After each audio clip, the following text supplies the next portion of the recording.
This topic is describing people.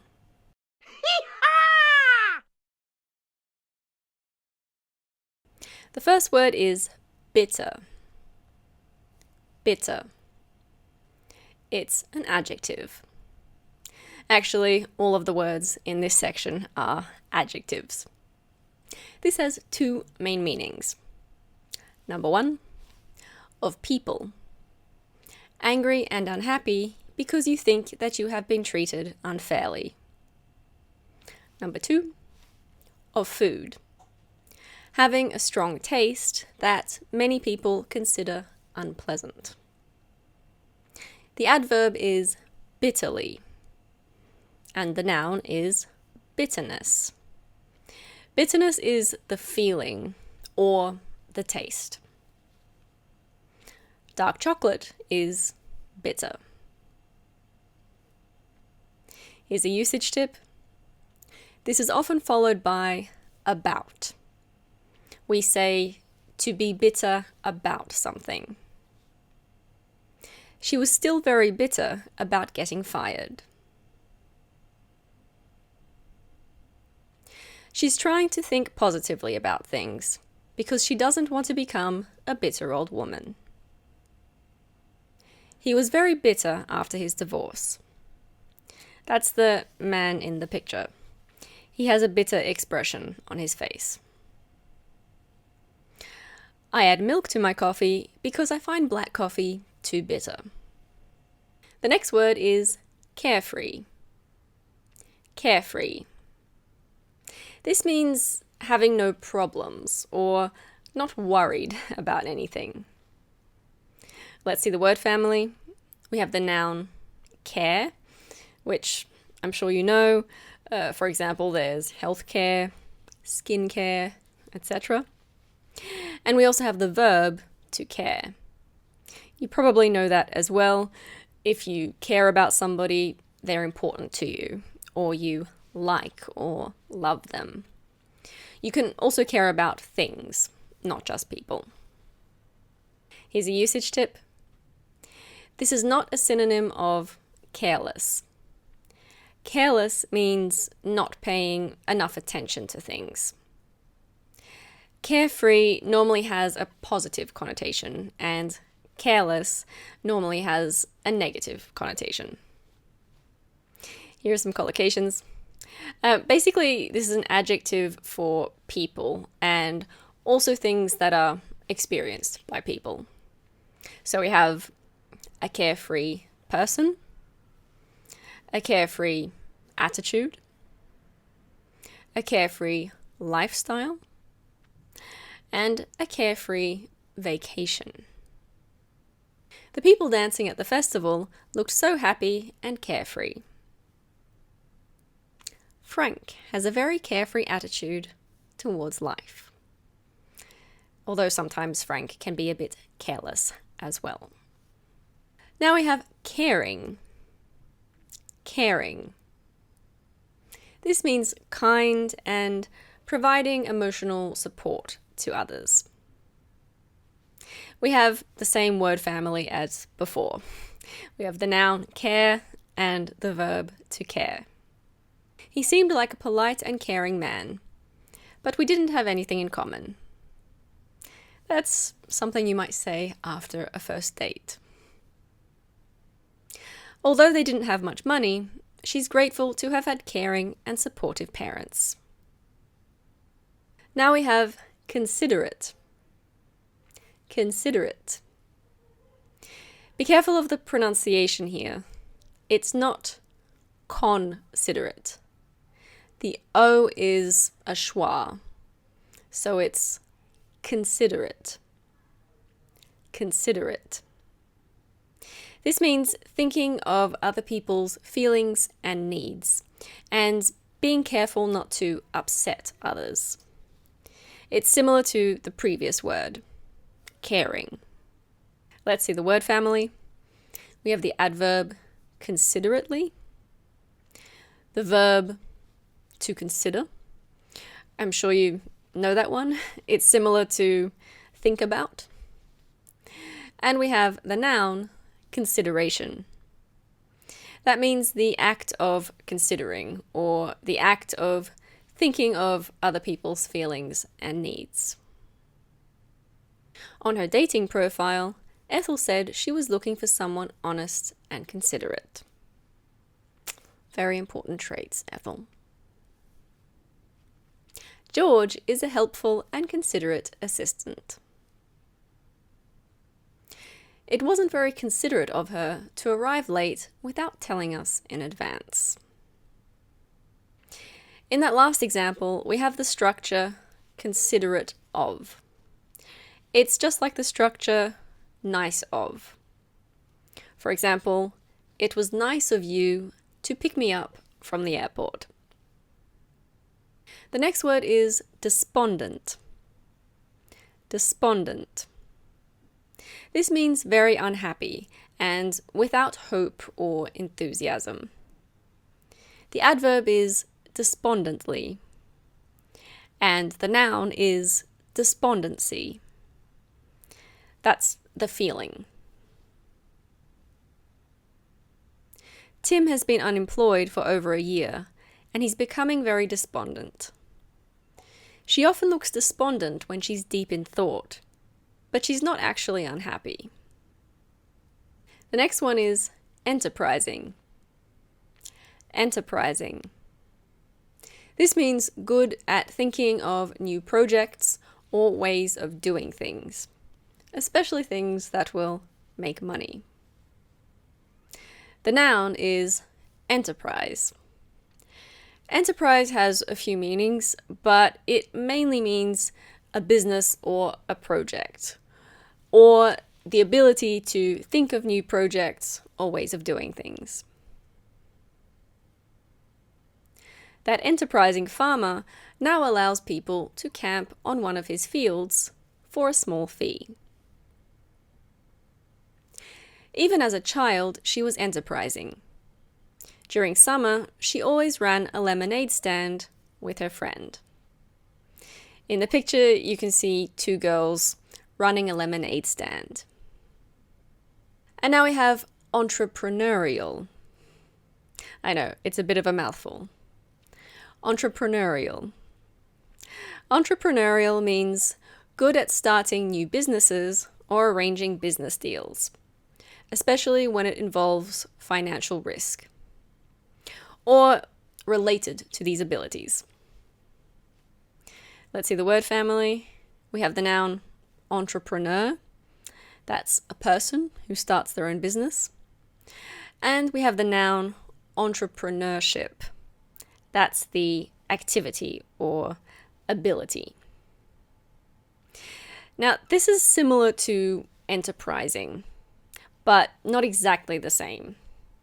When we hear entrepreneurial, we normally think of somebody creating new businesses.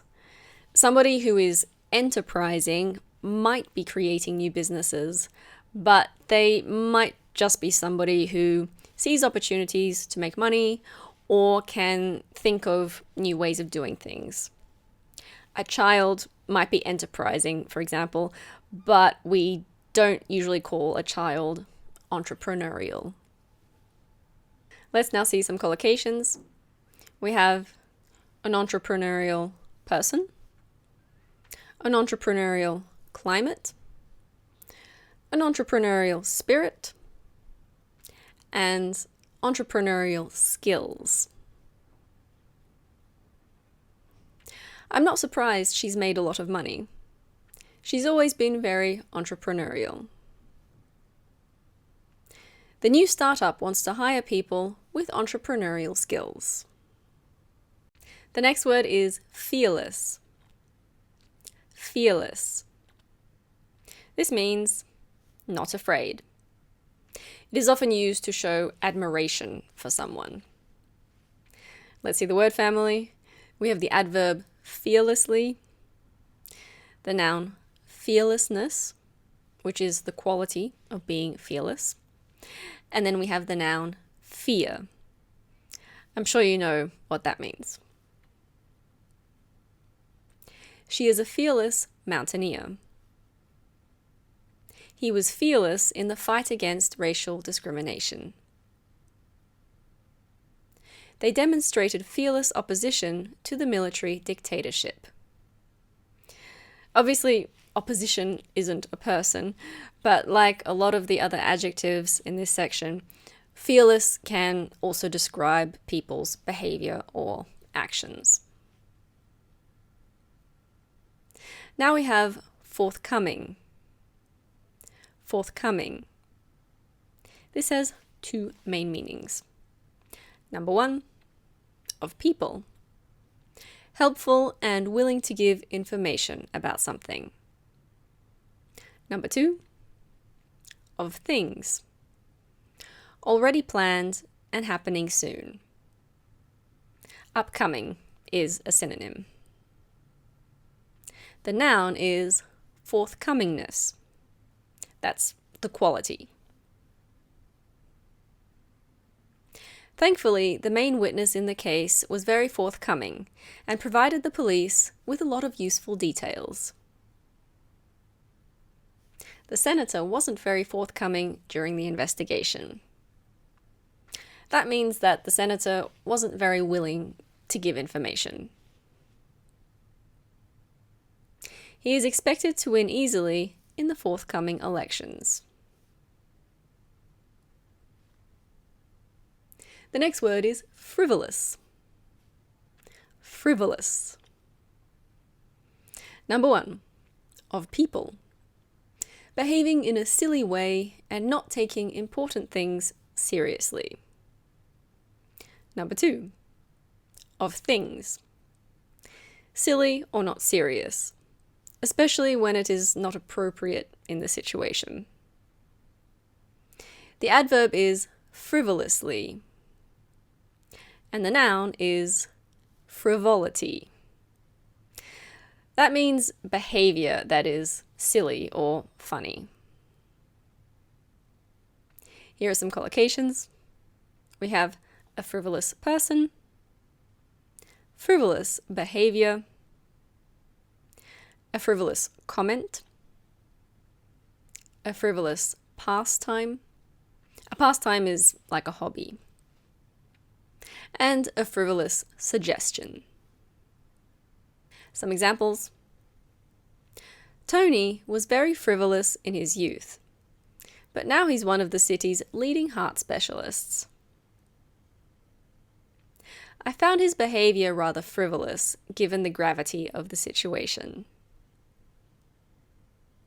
She said that she no longer had time for frivolous pastimes. Well, some people get a bit boring as they get older. Now we have judgmental. Judgmental.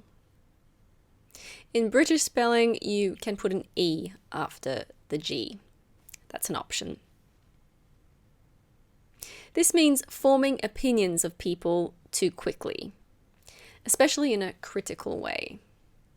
It's basically criticizing people too quickly. The adverb is judgmentally.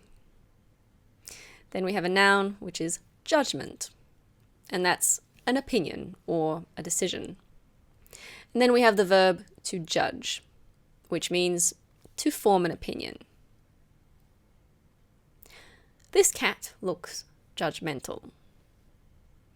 You might disagree with me, but I mean, look at the expression on its face.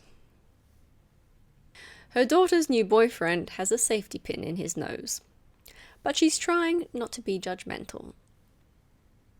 This is a safety pin. Frank needs to learn to be less judgmental about people. Now we have lenient.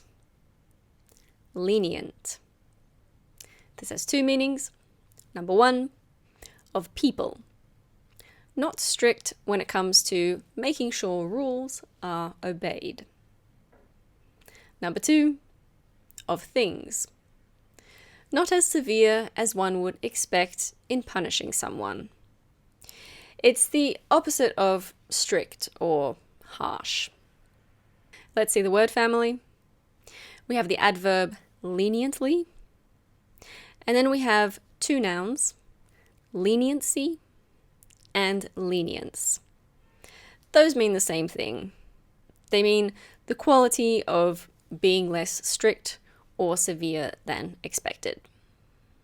Here are some collocations. First, we have people.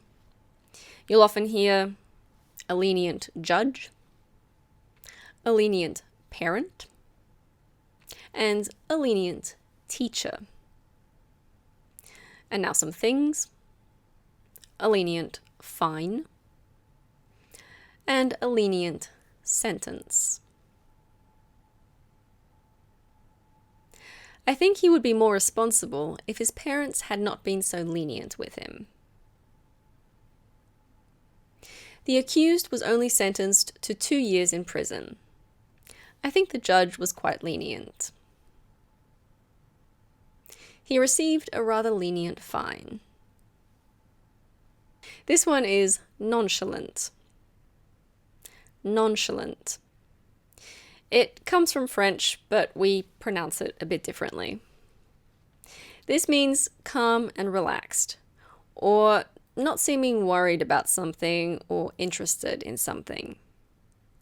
It's often used negatively, but it can also be used in quite a neutral way. The adverb is nonchalantly, and the noun is nonchalance. That's the behavior. George was trying to appear nonchalant, but I could tell that he was nervous about his date. Poor George. They didn't hire the candidate because she seemed too nonchalant in the job interview. Frank generally has a nonchalant attitude towards things. Next we have obnoxious. Obnoxious. Of people or things. Very offensive, rude, or unpleasant. The adverb is obnoxiously, and the noun is obnoxiousness. That's the quality. This giraffe is being a bit obnoxious. Look at how it's poking its tongue out like that. Here we have some collocations. An obnoxious person, obnoxious behavior, an obnoxious smell, and then the phrase loud and obnoxious. Those two words are often used together. Let's see some examples. We left the restaurant early because there was a group of young people next to us being loud and obnoxious. Tim got fired for his obnoxious behavior. Now we have rebellious. Rebellious means not obeying rules or people in power, or not accepting normal standards of behavior. Let's see the word family. First we have the adverb rebelliously. Then we have the noun rebelliousness, which is the quality. Then we have the verb to rebel, which means to fight against or refuse to obey an authority. Then we have the noun rebel. That's a person who rebels. And finally, we have the noun rebellion. That means opposition to authority. She was a rebellious teenager, but then she became a police officer. He has lots of piercings and wears leather jackets because he wants to seem rebellious, but in reality, he isn't at all. This word is reliable. Reliable. Of people or things that can be trusted, believed, or depended on. Let's see the word family. We have the adverb reliably, then the noun reliability. That's the quality of being reliable. Then the verb to rely, which means to trust or depend on somebody or something. And then the noun reliance, and that's the act of relying. Here are some collocations. First we have people. You'll often hear a reliable employee, a reliable friend, and a reliable person. And now some things. Reliable information, a reliable source, and a reliable watch. If you have a watch that always works well, you can say it's reliable. We are looking for an organized and reliable individual to join our team. You often see things like that in ads for jobs. Don't quote Wikipedia in your essay. It's not a reliable source. I went to university with people who did that. I prefer to take the bus because my car isn't exactly reliable. The next word is reluctant.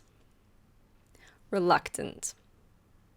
It means not wanting to do something or hesitating before doing something.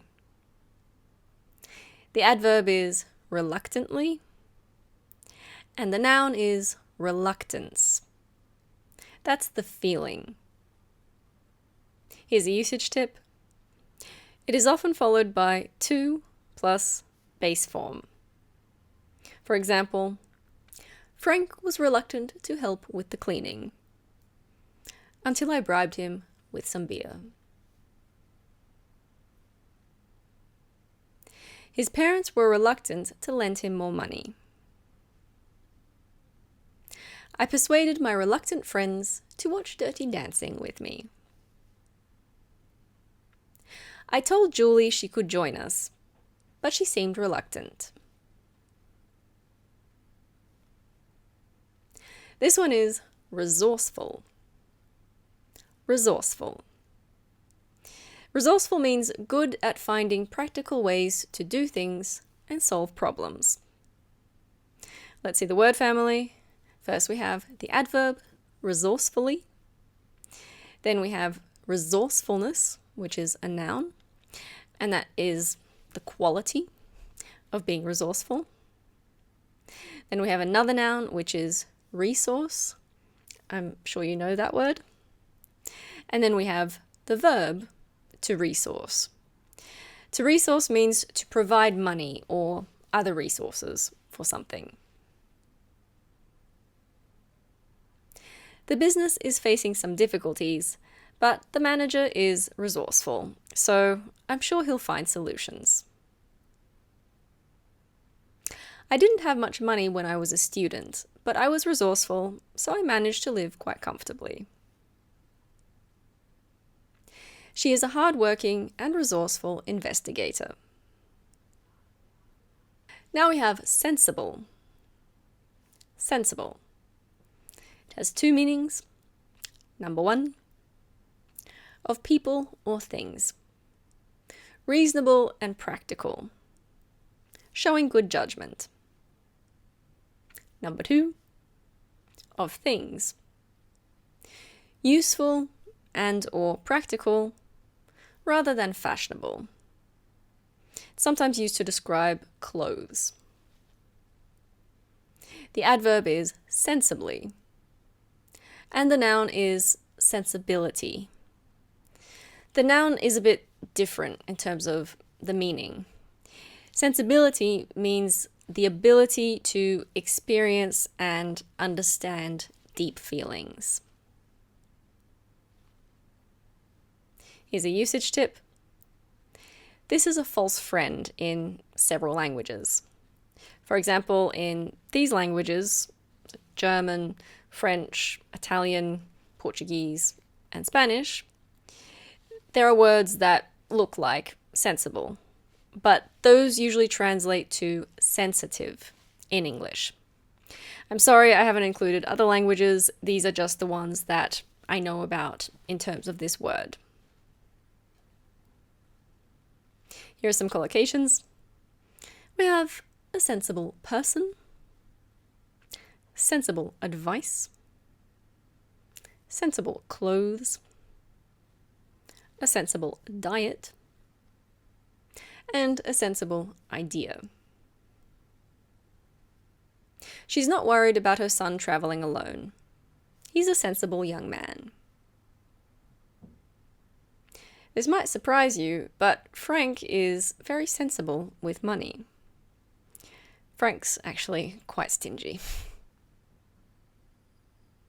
If you work in a hospital, you should wear sensible shoes. The next word is slender. Slender. Of people or things. Thin or narrow. It is used in a positive way for people. It's different to skinny. Skinny normally sounds negative. Slender or slim sound positive. The noun is slenderness. That's the quality of being slender. This ballet dancer is slender. Tim is a tall and slender man. This wine glass has a slender stem. In the biology section, we had the word stem. Normally it's part of a plant, but we also use it for some inorganic objects. Wine glasses usually have stems, for example. The next word is sympathetic. Sympathetic. It has a couple of meanings. Number 1, understanding and caring about someone else's problems. Number 2, approving of or supporting. Let's see the word family. We have the adverb sympathetically, the noun sympathy, which is the feeling or the act of showing support. We have the verb to sympathize, which means to feel sympathy or to show support. And then we have the noun sympathizer. That's a person. This just relates to the second meaning. It's a person who supports or approves of somebody or something. Here's a usage tip. This is a false friend in several languages. So in these languages, German, French, Italian, Portuguese, and Spanish, there are words that look like sympathetic, but those usually translate to nice or pleasant in English. Here's another usage tip. It is often followed by to or towards. For example, I'm sympathetic to health workers who have to work long shifts. Health workers are people like doctors and nurses. Our governor is sympathetic towards environmental reform. That means that the governor thinks that rules need to be changed to protect the environment. Here are a couple of collocations. We have a sympathetic friend and a sympathetic listener. George was very sympathetic when Ethel was sick. Sally is rather lazy, so people didn't feel particularly sympathetic towards her when she got fired. You can tell that most newspapers are sympathetic to the president. Now we have witty. Witty. Of people or language. Using words in a clever and amusing way. Let's see the word family. First, we have the noun wit, which has two meanings. It can mean the ability to use words this way, or it can mean a person who is able to use words this way. Then we have the noun wittiness, which is the quality or the ability. And then we have witticism, which is also a noun. A witticism is a witty comment. Here are some collocations. We have a witty comedian, a witty writer, a witty comment, and a witty remark. I always enjoy her books. She's such a witty writer. The interviewer was a little rude, but the actor responded with some witty remarks. The dialogue in the movie was very witty. The final word for this section is zealous. Zealous. Be careful of the pronunciation. It's not zealous. It's zealous. It means very enthusiastic and eager. It's sometimes used negatively, but not always. Let's see the word family.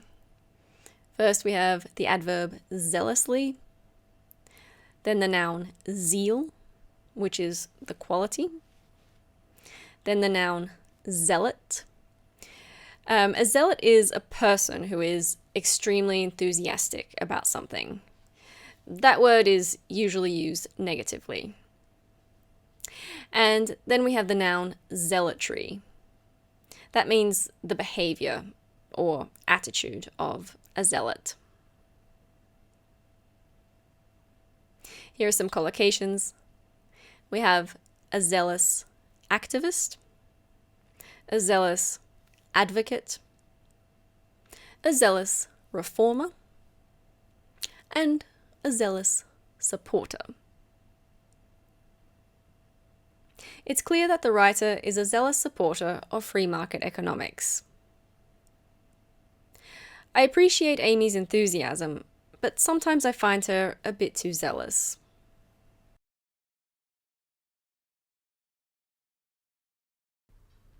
Last weekend, Frank and I went to a party, and we met lots of interesting people.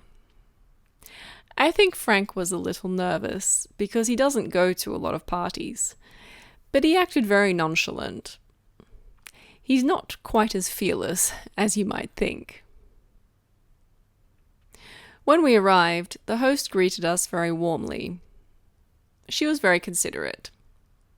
She showed us where we could put our coats and then offered us some drinks. The next person we spoke to was a man who seemed very entrepreneurial. He owned several phone repair shops and was just about to open another one. He seemed very resourceful because I don't think he had a lot of money when he started his business. He said that even as a kid he was enterprising and would often think of new ways to make money. For example, he would do gardening work for many of his neighbors. We then met a slender young woman who looked rather despondent. She said that she was a marathon runner, but she had recently broken her foot, so she couldn't train for several months. Frank made a frivolous comment about exercise being overrated. I know he was sympathetic and was trying to make her feel better, but unfortunately his words had the opposite effect. Next we chatted with a friendly and carefree guy who didn't seem to be worried about anything. By this stage, Frank had had a few drinks and was losing some of his inhibitions. He asked the young man if he had a lot of money, and, unsurprisingly, he wasn't very forthcoming. I reminded Frank that it wasn't polite to ask questions like that, and I also said it would be sensible if he drank some water. He looked at me with a bitter expression on his face and said that I was being annoying as well as judgmental about his alcohol consumption. We then met a funny and witty woman who'd had a very interesting life. She said that she'd been a rebellious teenager who was rather zealous when it came to political issues. She even got arrested once, but the police were thankfully quite lenient with her. She then studied and travelled and became more moderate in her opinions. She honestly seemed like a very caring and reliable person. By that stage, Frank was starting to become somewhat loud and obnoxious, so I thought it was time to go. He was reluctant to leave, but he agreed once I told him that we could get pizza on the way home.